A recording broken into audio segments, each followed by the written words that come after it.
Praise the lord. ఎడారిలో సెలయేర్లు. November 12. వారు కుమ్మరవాండ్లయ్యి నెతాయిమునందును గెదెరానందును కాపురముండిరి. రాజు నియమం చేత అతని పని విచారించుటకై అచ్చట కాపురముండిరి. 1వ దినవృత్తాంతంలో 4:23. మన రాజు కోసం పనిచేయడం కోసం ఎక్కడైనా మనం కాపురముండటానికి జంకకూడదు. ఇందుకోసం మనం అననుకూలమైన స్థలాలకి వెళ్ళవలసి రావచ్చు. పల్లెటూరులో రాజు సన్నిధి ఎక్కువగా కనిపించని ప్రదేశాల్లో, ఆటంకాలున్న ప్రాంతాల్లో పనిచేయవలసి రావచ్చు.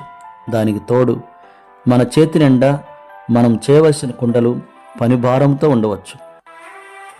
పర్వాలేదు, మనల్ని అక్కడి నుంచి మన రాజు తానే వచ్చి మనతో ఉంటాడు.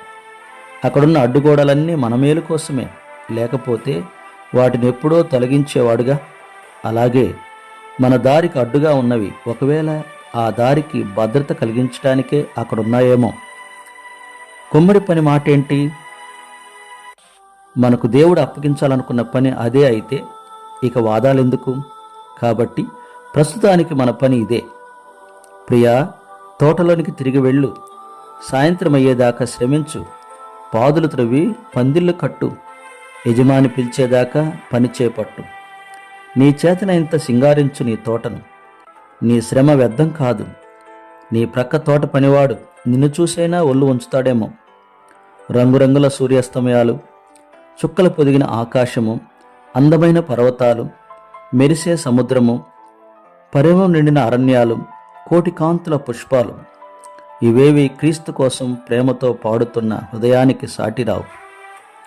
రచయితలుగానో ఇతరులు శ్లాఘించేలా ఘనకార్యాలు చేసేవాళ్ళగానో ఎన్నడూ ప్రఖ్యాతి చెందని వాళ్ళల్లో నిజమైన పరిశుద్ధులు ఎందరో ఉన్నారు. వాళ్ళంతా తమ అంతరంగాల్లో పవిత్రత జీవనం నేర్పారు. ఎక్కడో మనిషి సంచారం లేని లోయల్లో, కొండవాగుల ఒడ్డున విరబూసిన పుష్పాల్లాగా తన పరిమళాలు వెదజల్లి వెళ్ళిపోయారు. Praise the lord.